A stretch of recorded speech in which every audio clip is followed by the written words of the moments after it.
Cet été, on a passé une quinzaine de jours à sillonner les routes du nord-ouest américain, depuis Seattle jusqu'à Salt Lake City en longeant la frontière canadienne. Voici le récit de notre voyage en images. Première étape, Seattle, notre ville de départ. C'est une ville de bord de mer, super animée, vraiment cool. Ça nous a beaucoup plu, on a bien aimé l'ambiance. C'est ici qu'a été ouvert le premier Starbucks. Le Space Needle, l'emblème de la ville. Donc on était en mode très relax, bonne bouffe, petite promenade.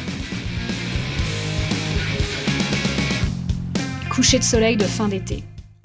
Deuxième étape, le parc national d'Olympique, qui bénéficie, comme vous le voyez, d'un microclimat favorable au développement de forêts incroyables, dans laquelle on s'est promené, mystérieuse. Le lendemain, on est monté en voiture au sommet d'une montagne qui permettait d'admirer toute la chaîne de montagnes olympiques par-delà les nuages. Puis ensuite, on est redescendu, on a longé la côte Pacifique le long de ces plages sauvages uniques. Étape 3, le mont Rainier, un volcan. Donc on a d'abord commencé par quelques randonnées dans la forêt. Vous allez voir des arbres gigantesques, millénaires, randonner au bord d'un canyon. Yeah. Puis en fait, on n'a pas vu le mont Rainier. Une petite image de biche parce que c'est mignon. Miam miam. Étape 4, les cascades. En fait, les cascades, c'est le nom d'une chaîne de montagnes. On a surtout vu des lacs, le Diablo et puis le lac Chelan. On a passé toute la journée dans un ferry pour aller voir le bout de la vallée. C'était magnifique, unique, sauvage. Le lendemain, grosse journée de route pour traverser l'Idaho et le Montana.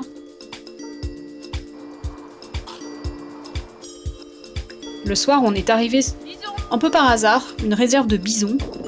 On a suivi un sentier et là, on s'est arrêté pour regarder les bisons passer. C'est une petite antilope. Donc, l'étape 5, c'est le parc national de Glacier. On a beaucoup marché dans des décors de montagne grandioses. Ça sentait bon la nature. Petite pause saucisson. Attention à la chèvre. Et au chamois. Encore un beau coucher de soleil au bord du lac McDonald. La route du parc mérite à elle seule qu'on aille là-bas. C'est pas tout près, mais c'est complètement incroyable. Donc y a un lac avec des icebergs, normal. Ce qui est bien dans les road trips, c'est qu'on s'arrête dans des endroits qui font un peu pourris. Donc là, c'est un bar avec des animaux empaillés en décor. Puis on est content, on est sur la route, c'est beau. On a encore fait une énorme journée de route dans le Montana pour arriver à Yellowstone, yeah! Donc ça, c'est parti pour le grand spectacle des geysers. Il y en a plus de 400 dans le parc. 400, pas les choses à moitié.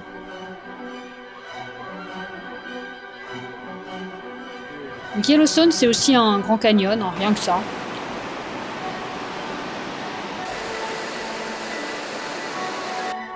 Des sources chaudes multicolores. Des paysages lunaires. Donc faut pas oublier qu'on est en train de marcher sur l'un des plus gros volcans du monde. Donc on voit toutes sortes de trucs bizarres, des mares de boue, des fumerolles.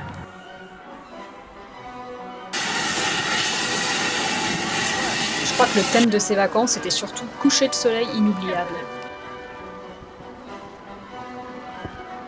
La nuit à Yellowstone, on a récupéré tant bien que mal au camping, dans les bois, en mode Castor Junior. On s'approche de la fin, on traverse le parc de Grand Teton, sa chaîne de montagnes là encore spectaculaire. On n'est pas blasé, c'est toujours aussi beau. Tout ça vaut bien un pancake gigantesque. Mon pancake est trop gros, je le finis pas.